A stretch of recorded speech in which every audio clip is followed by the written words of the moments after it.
Muito boa noite e seja muito bem-vindo ao Lideranças Empresariais, um programa em parceria com o LIDE Portugal, a Associação de Líderes Empresariais. Aqui refletimos os assuntos pertinentes e desconcertantes da atualidade. E a crise nacional e internacional continua a ocupar-nos, a todos e às mentes mais brilhantes, em especial porque já foi muito explicada, mas continua por resolver. Todos sabemos que estamos em crise, mas como diz o economista João César das Neves, agora só há um caminho possível, que é sair dela. Mas hoje as respostas não são de um economista ou de um analista, são de um gestor. Rodrigo Costa, homem forte da Zona Multimédia desde 2007, conhecido por ter a frontalidade na personalidade. E é precisamente isso que esperamos aqui hoje, nesta conversa. Muito obrigada e muito boa noite. Muito obrigada por ter aceitado este convite. Gostava de começar com o seu percurso. Vamos recuar até 1990, quando foi convidado para trabalhar na Microsoft Portugal. Gostava de lhe perguntar diretamente como é que foi possível existir esse convite sem o Rodrigo Costa ter uma licenciatura num país que se diz que é de doutores e de engenheiros. Boa noite, muito obrigado por me terem convidado para vir aqui hoje.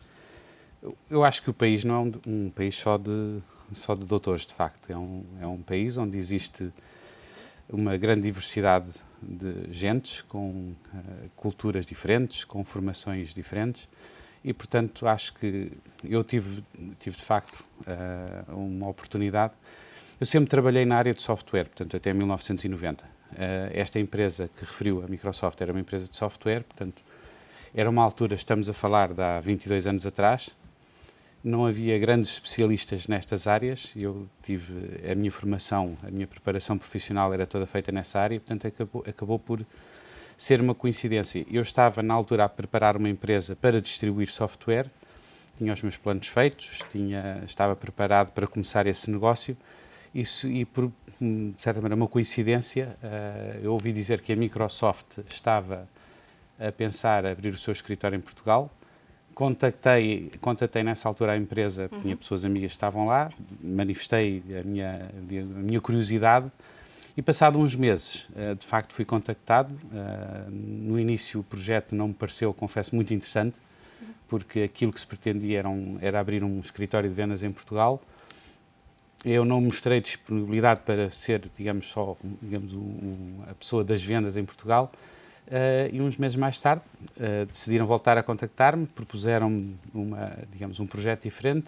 Eu gostei imenso do projeto e daí até termos quase 200 pessoas, depois foram 10 anos. Mas tem noção que isso é uma exceção, ser convidado para ser gestor de uma empresa. Normalmente as qualificações são um ponto-chave, tendo em conta que os gestores normalmente são escolhidos para fazer crescer uma empresa. Tem que ter qualquer coisa de especial, é a sua visão, clarividência, o que é? Ambição? Alguma sorte?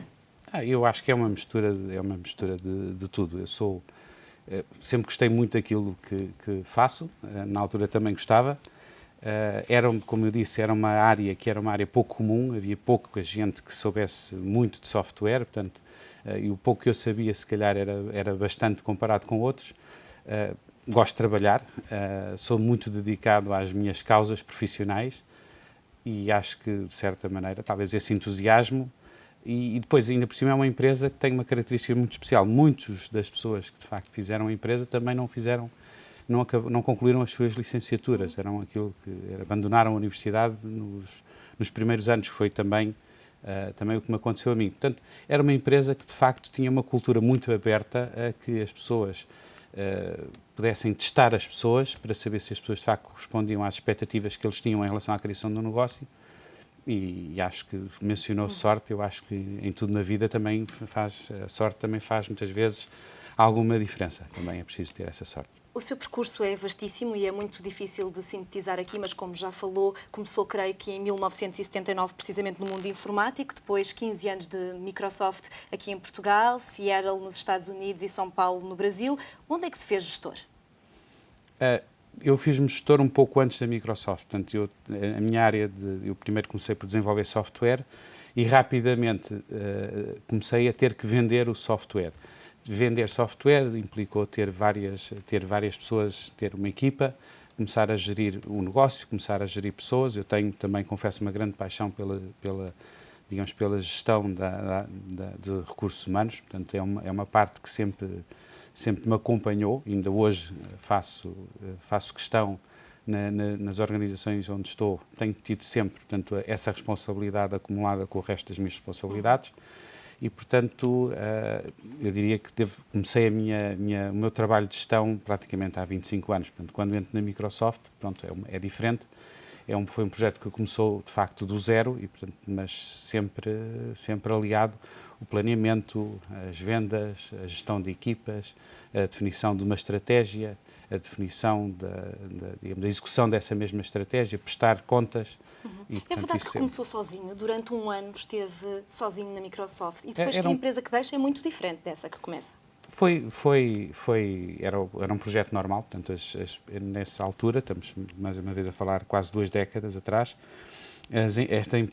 as multinacionais estabeleciam-se com equipas muitas vezes muito pequenas. No meu caso foi de facto uma pessoa durante algum tempo. Depois rapidamente foi evoluindo e fomos criando cada vez, fomos contratando muitas pessoas e, portanto, fez-se uma equipa grande.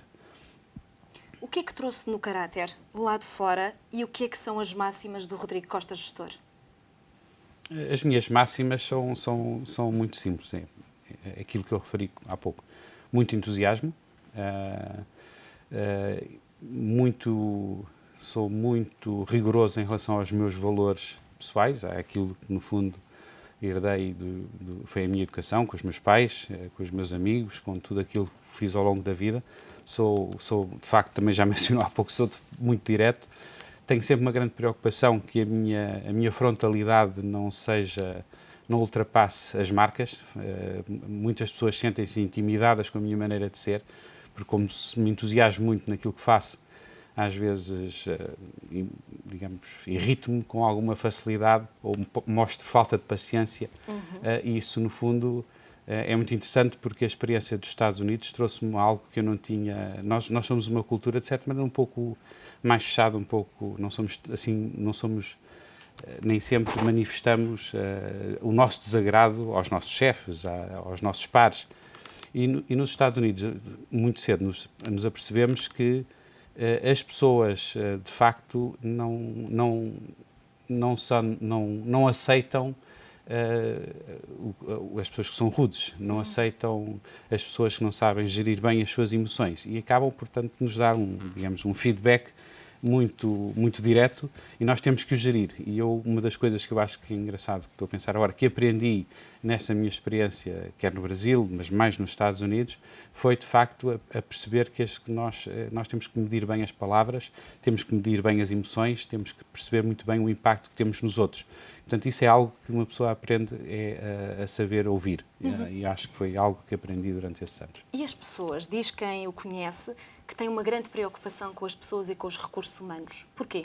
São aquilo que as empresas têm de mais valioso? As empresas são as pessoas.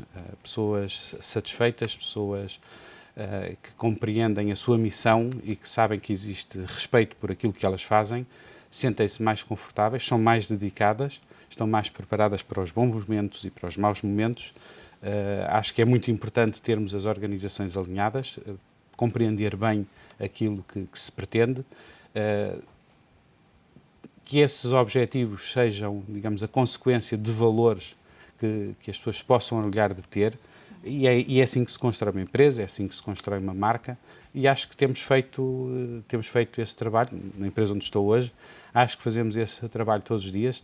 Trabalho com uma equipa muito grande que acho que comunga comigo estes mesmos valores. Portanto, eu revejo-me no trabalho deles, espero que eles também revejam no meu trabalho. Somos, de facto, todos pares uns dos outros, porque não somos chefes porque alguém nos chama chefe ou porque temos no cartão de visita presidente. Acho que estes lugares conquistam-se, essa confiança conquista-se. E sinto imenso prazer, de facto, em perceber que ajudo a constituir boas equipas e que as equipas têm prazer em trabalhar comigo.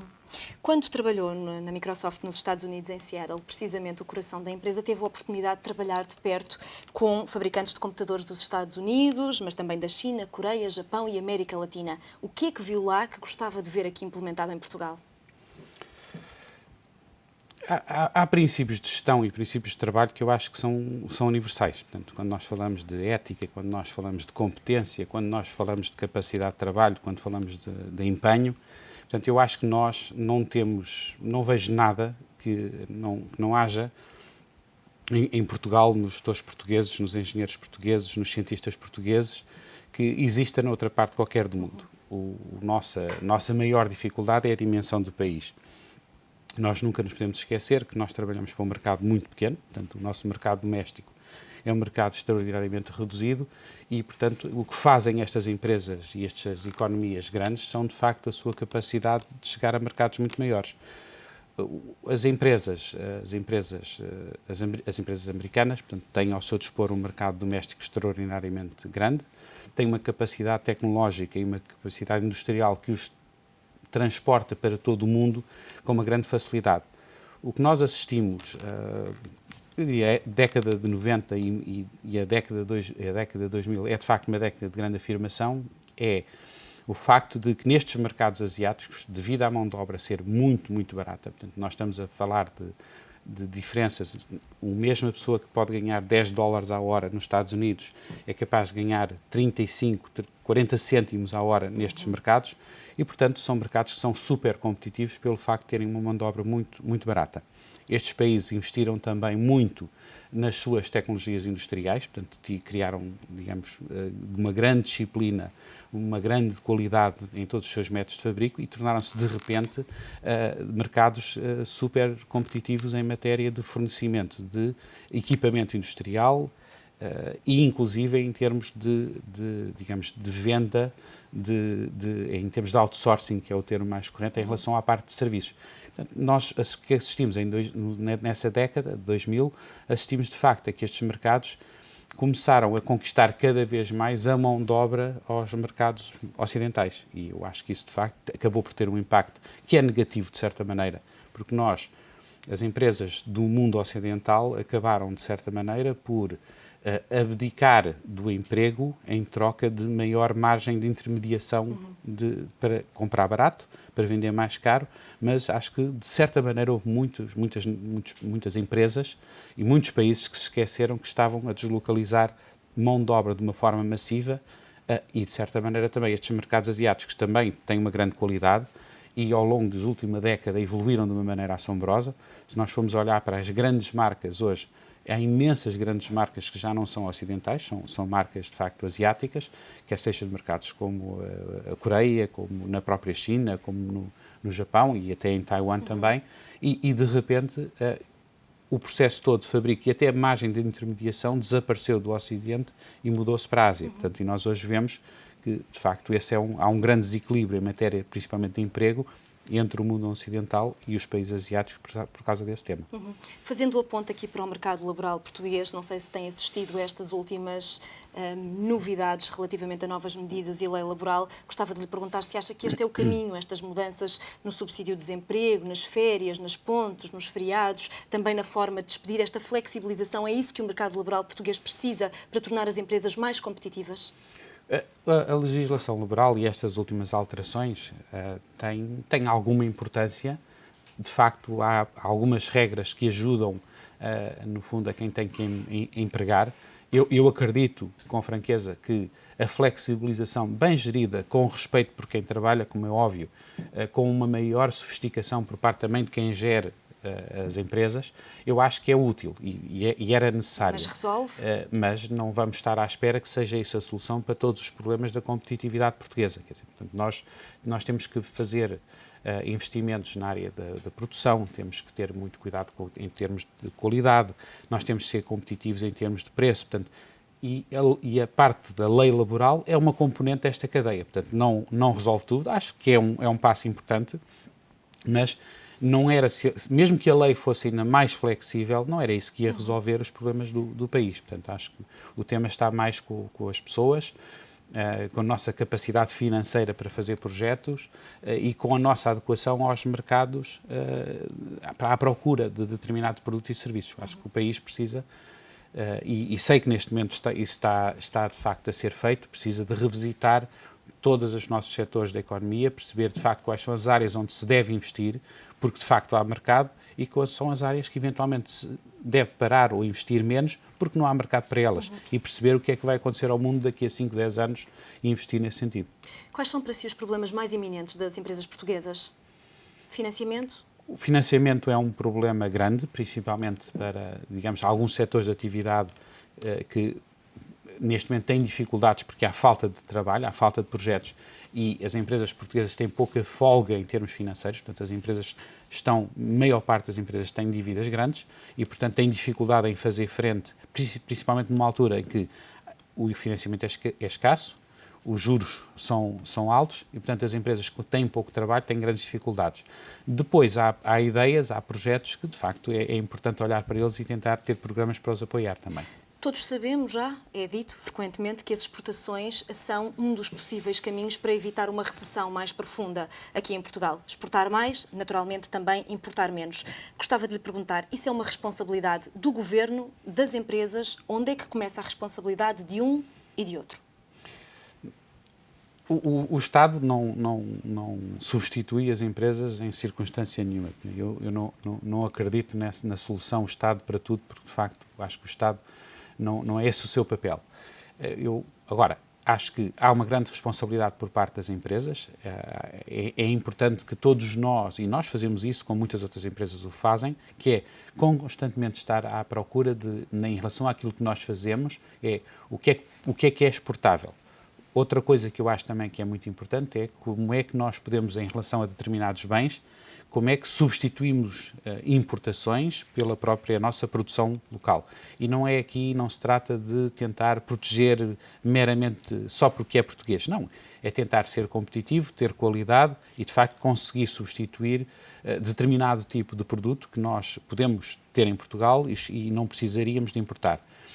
Acho que temos que ter, em relação a alguns setores, acho que, como eu referi há pouco, é muito, muito importante ter a noção de que há atividades que são exportadoras, mas que estão assentes em importações.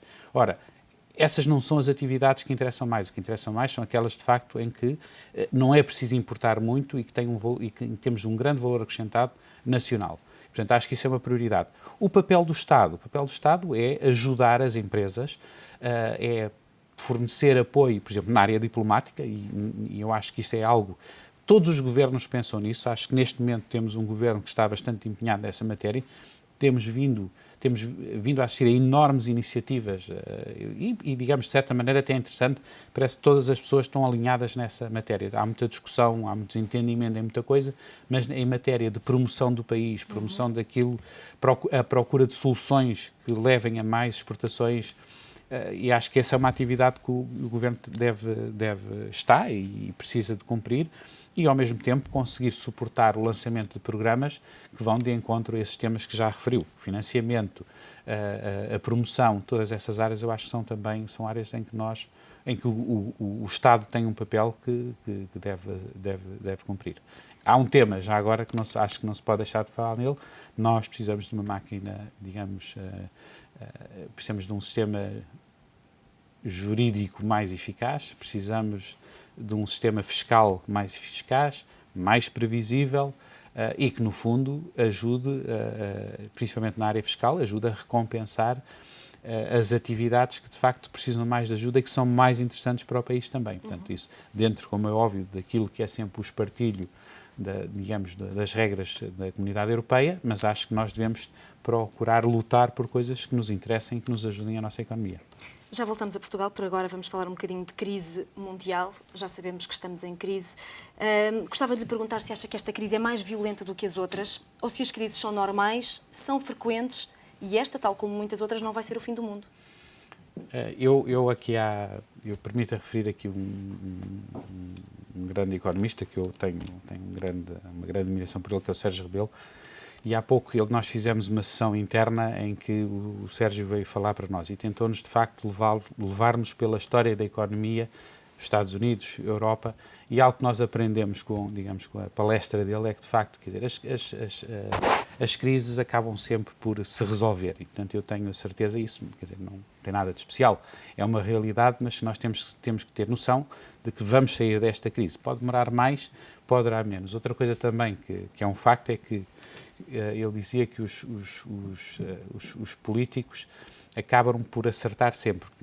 Uma questão é quando é que acertam. Quer dizer, portanto, eu acho que nós e os nossos não se trata só dos nossos políticos, trata-se dos políticos de todo o mundo, dos governantes de todo o mundo, que, de certa maneira, nós estamos na situação que estamos porque alguma coisa no sistema falhou. Mas consegue encontrar alguma explicação? Porque normalmente aponta-se a falência do Lehman Brothers como um acontecimento individual, mas pergunto-lhe se acha que começou aí, em 2008, ou se já se preparava há algum tempo esta crise. Esteve nos Estados Unidos, viu as raízes dessa crise nascer, de alguma forma? Um tema...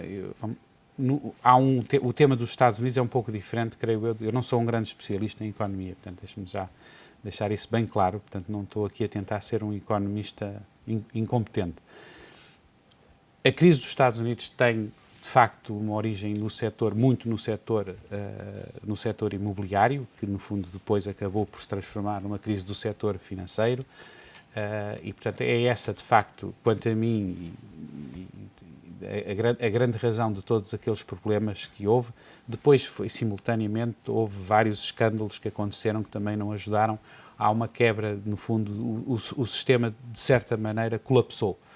Mas teve muita origem, de facto, na questão que era, de uma forma muito simples, quer dizer, tudo era feito em função de uma potencial valorização dos imóveis, quer fossem os imóveis para empresas, quer fossem os imóveis para particulares, e de repente esse ciclo ascendente que permitia cada vez se emprestasse mais dinheiro, cada vez o dinheiro era mais barato, as pessoas endividavam-se muito, e portanto, de repente houve de facto um grande colapso, principalmente dos grandes bancos que tinham muito deste tipo de crédito. O tema da Europa é um pouco, por um lado, vem em consequência, portanto as coisas estão todas relacionadas, porque hoje o mundo é uma peça só, portanto é único. Houve aí de facto um estremecer do sistema financeiro mundial, e depois acabou-se por assistir também à crise das dívidas soberanas, que é aquilo que nós hoje temos o nosso problema, o problema da Grécia, o problema da Irlanda, o problema de muitos outros países, tem essencialmente a ver, de facto, com... Mas que, no fundo, eu acho que tem tudo muito a ver com o facto de que dinheiro era muito fácil obter financiamento, era fácil para as empresas. É muito curioso que nós, há 5, 6 anos, tivéssemos um projeto, há 4 anos até, se tivéssemos um projeto, nós tínhamos N instituições financeiras que vinham ter connosco e diziam-nos: está disponível, as condições são boas.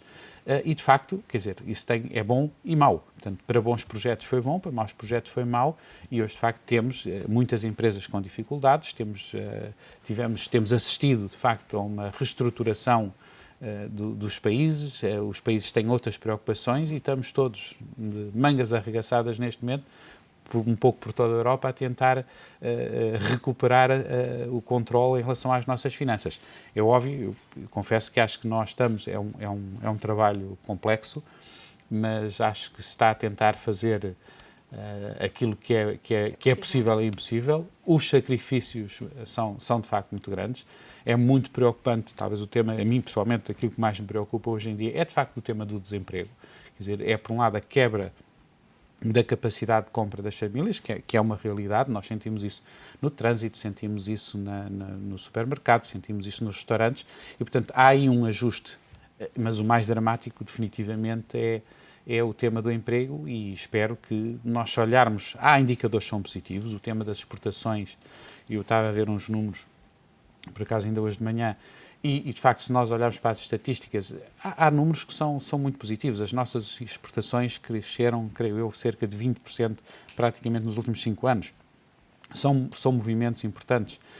Eu acho que os nossos empresários cada vez estão mais a pensar em exportar.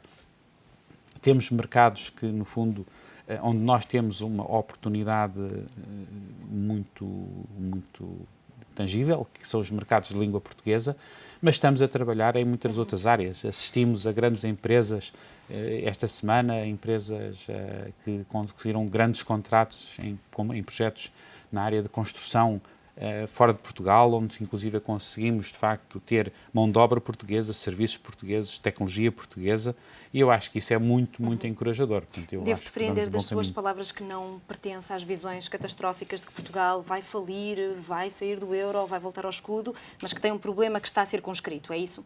Eu acho que se nós tivermos esse tipo de visão negativa e catastrófica, o que vai acontecer, vamos ter um resultado negativo e catastrófico. Portanto, eu acho que nós temos que ser realistas, acho que temos que saber olhar, de facto, para aquilo que está errado e corrigir, e acho que se está a fazer.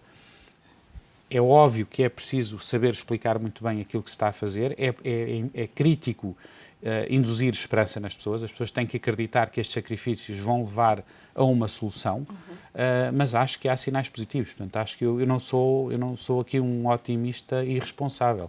Eu acho que sou realista, mas acho que o mundo tem que encontrar uma ordem que o faça sobreviver e acho que nós devemos encontrar essa ordem, estamos a encontrá-la.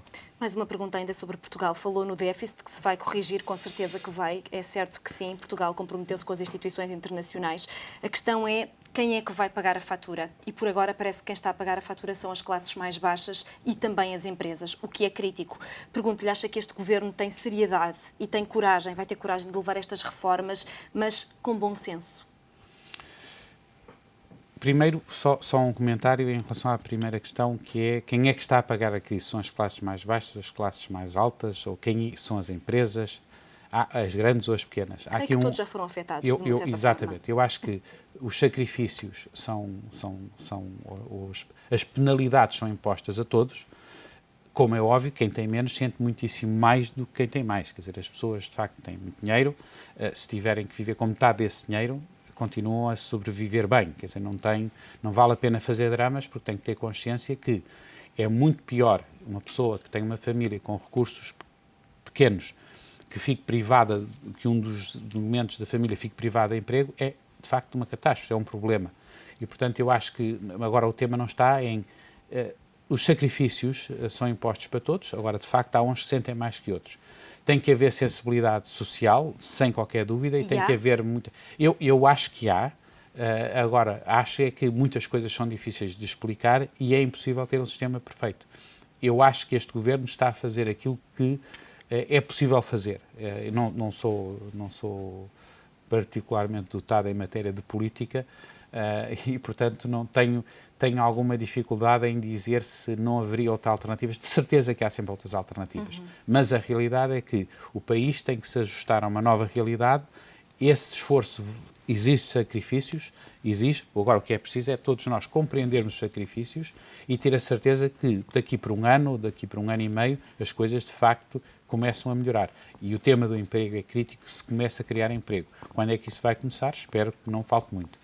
Rodrigo Costa, já vamos continuar com a nossa conversa. Por agora fazemos uma curta pausa. Estamos a discutir a crise global e nacional com Rodrigo Costa. Já a seguir olhamos para o setor das telecomunicações. Fique para ver. Até já.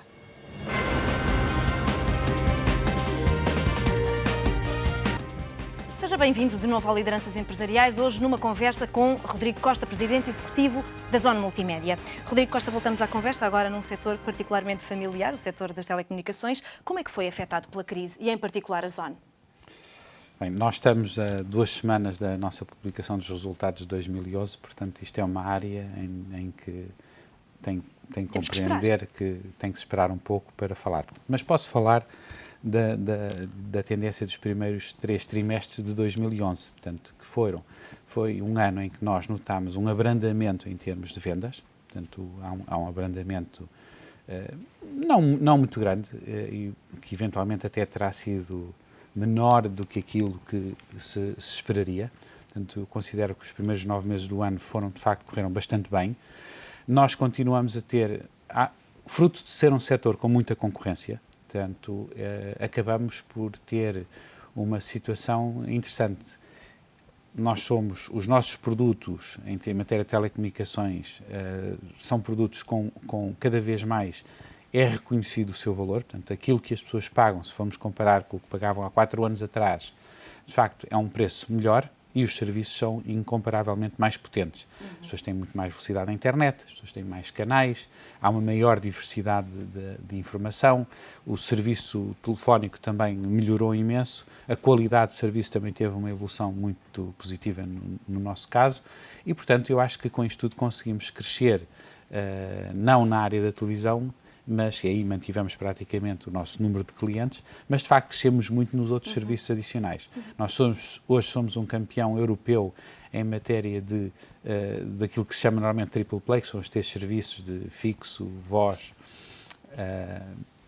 no sentido de ter a internet e ter a televisão. Portanto, nós aí somos, de facto, temos tido um grande reconhecimento em matéria europeia, porque somos a segunda empresa na Europa com mais clientes, com maior percentual de clientes nessas áreas, e, portanto, achamos que a dinâmica deste setor, o facto de que Portugal, em relação a alguns destes indicadores, estava bastante baixo, deu-nos uma oportunidade ainda de crescimento, que tem sido muito interessante e que nos permite, de certa maneira, compensar algum abrandamento de consumo e, portanto, estamos bastante bem.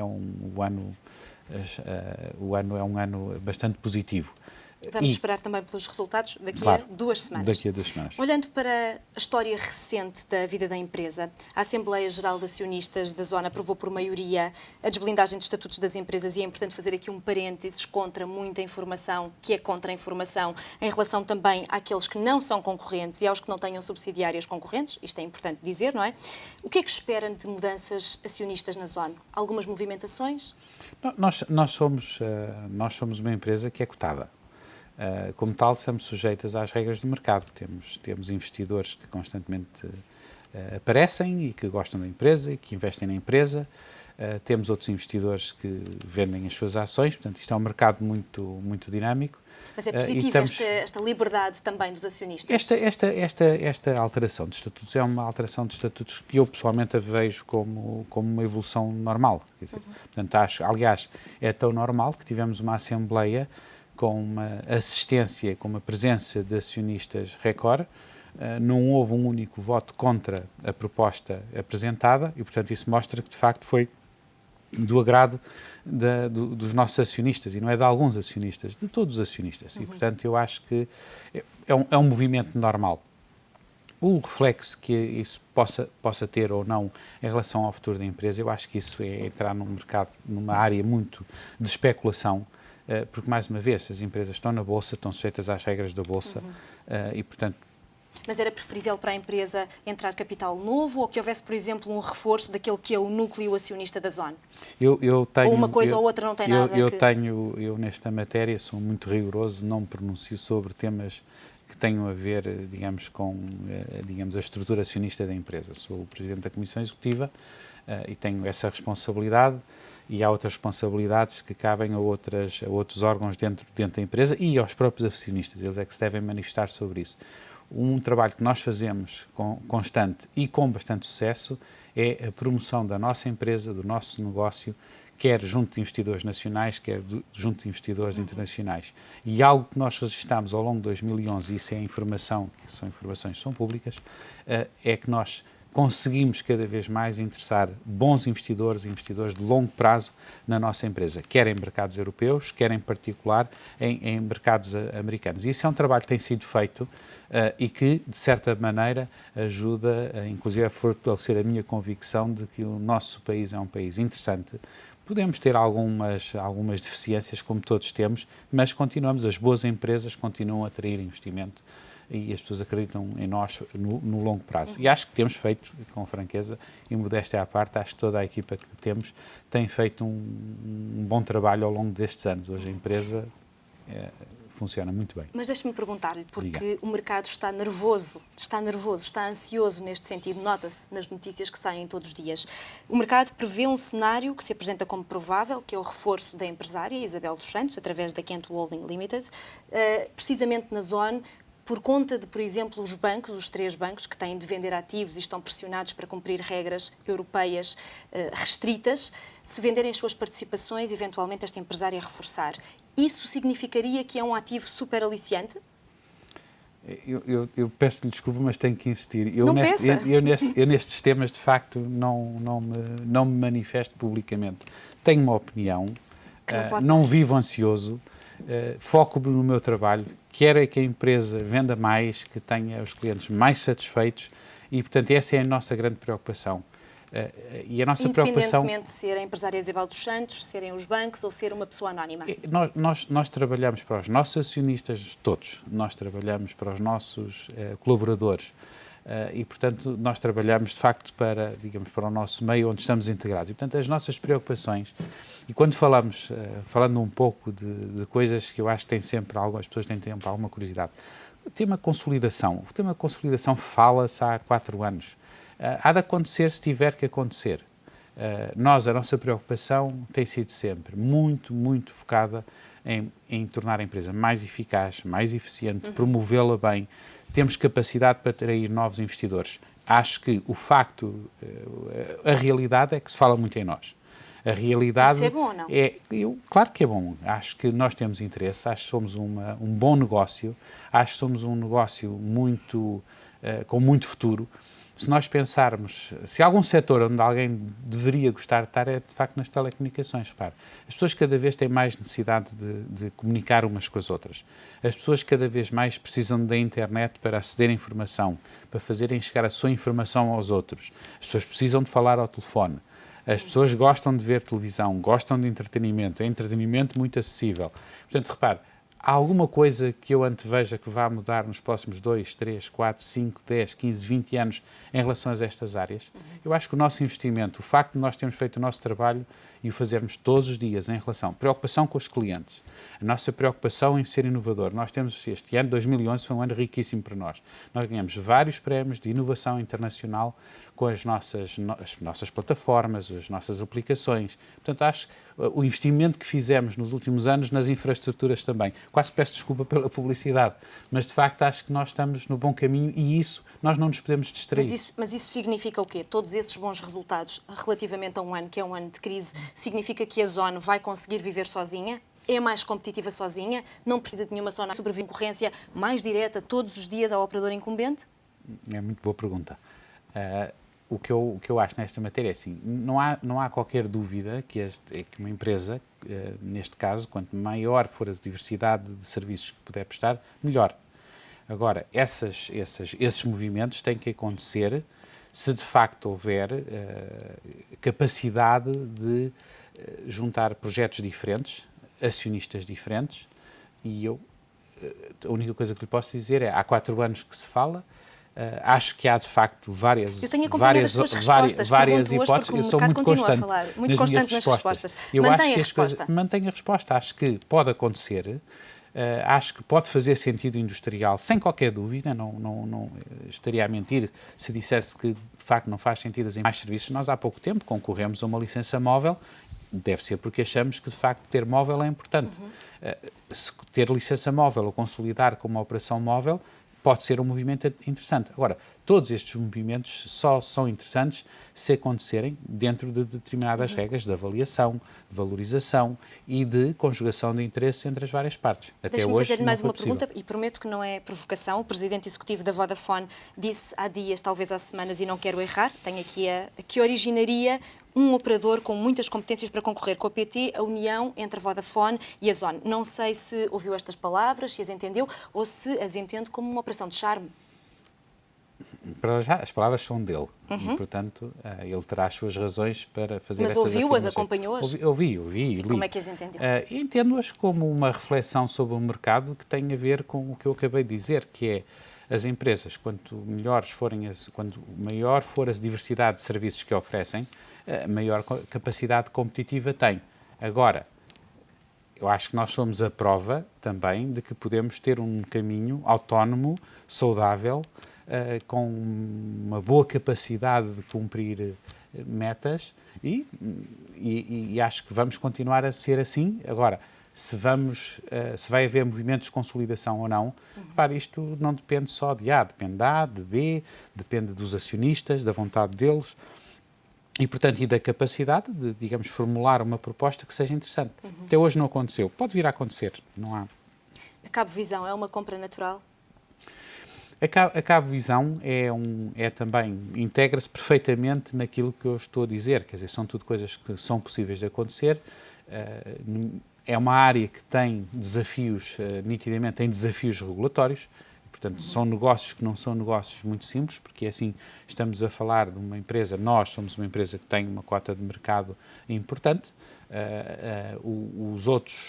as outras operadoras que estão no mercado também têm cotas de mercado importantes, todas elas, sem exceção nenhuma, por acaso até todas elas são maiores do que nós, e portanto eu acho que aí há questões que não passam só por questões de, digamos, de querer fazer ou deixar de querer fazer. Tem a ver com enormes, com detalhes que são de facto muito grandes, muito importantes, e tem a ver de facto com o tema da regulação também, que também é importante. Preocupa o tema da liderança em relação à televisão paga, porque a PT estabeleceu o ano 2011 para ganhar a liderança, a Zone, não conseguiu, estabeleceu 2012 e também não conseguiu, e agora passou essa meta para 2013. Acredita que isso vai acontecer?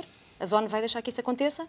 Sabe que a nossa motivação, nós fomos o único operador de telecomunicações em Portugal que, digamos, na globalidade do seu negócio doméstico conseguiu crescer nos últimos 4 anos.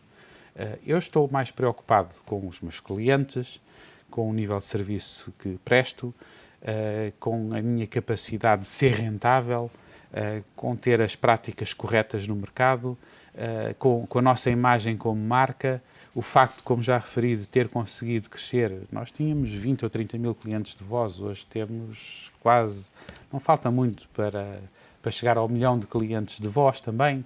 Quer dizer, pode demorar mais 6 meses, pode demorar 1 ano, mas não é o número de clientes que eu tenho na voz, ou o número de clientes da internet, que nós praticamente duplicámos o número em 4 anos. Não são essas questões que mais me preocupam. Não é se tenho, não é dizer que não gostamos de ser líder do mercado de televisão. Não, gostamos, somos líderes, mantemos um número muito grande de clientes praticamente estável ao longo de 4 anos, mas as outras coisas, rentabilidade, a imagem, digamos, a penetração de todos os outros tipos de serviços são as questões que mais me preocupam. Não é... Rui Costa, o tempo correu, estamos praticamente a terminar. Gostava ainda de lhe perguntar, naquilo que depende de si, do seu sentimento, estaria disponível para continuar à frente da Zone no futuro, no novo mandato? Sabe, olha, é engraçado porque volta e meia fazem-nos sempre estas perguntas. Eu para Esta já não estamos em fim de mandato, portanto a pergunta não tem assim, neste momento não é uma coisa que me preocupe minimamente. Em relação à forma como eu trabalho, eu trabalho sempre como se estivesse a fazer o meu trabalho para os próximos 5 anos ou 10 anos. Eu trabalho para a empresa, trabalho para as pessoas que trabalham comigo, gosto de construir um projeto e quem trabalha assim não consegue pensar que está a trabalhar para mais 2 meses ou para mais 3 meses. Tem que pensar que está a trabalhar está a fazer o projeto, e é esse o projeto que é para os seus próximos anos. Se essas coisas acontecem ou não acontecem, pessoalmente não são relevantes. Até onde é que ainda gostava de levar a Zone? E o projeto da Zone é um projeto para melhorar todos os dias. Portanto, melhorar todos os dias não tem limite. Pensa mais no dia-a-dia ou pensa mais no futuro? Quer continuar ligado ao setor das telecomunicações? É um setor apaixonante para si, ainda hoje, todos os dias? Sem dúvida. Eu gosto muito daquilo que faço. Mais uma vez, o meu prazer do trabalho tem muito a ver com quem trabalho. Também acho que cada vez mais também é importante, digamos, todo o ambiente, mesmo o ambiente acionista também é muito importante nesta minha satisfação. Um conselho de administração que apoia a gestão da empresa também tem sido super, super importante. E acho que, eu acho que a minha cara não engana ninguém, eu estou satisfeito com o que faço. Os planos são para ficar em Portugal ou voar para outras paragens como fez no passado? Se a questão é pessoal, eu estou aqui, não estou a pensar em ir em lado nenhum. Portanto, sinto-me bem neste país, eu já estive fora, voltei, portanto, é aqui que eu estou e é aqui que é a minha intenção ficar também. Quem é que o inspira? Inspira-me muita gente, inspira-me a minha família mais próxima, inspiram-me os meus pais, inspiram-me o meu país, inspiram-me as pessoas que têm grandes valores, inspiram-me os meus colegas. Tudo o que é positivo e ético, acho que me inspira. Sejam lideranças políticas, lideranças de qualquer tipo. Rodrigo Costa, foi um prazer e Muito um luxo também. recebê-lo neste Lideranças Muito obrigado, Empresariais. foi um prazer também. Foi a reflexão de Rodrigo Costa. O Lideranças Empresariais está de volta dentro de 15 dias com mais reflexão e pensamento próprio. Boa noite, fique bem.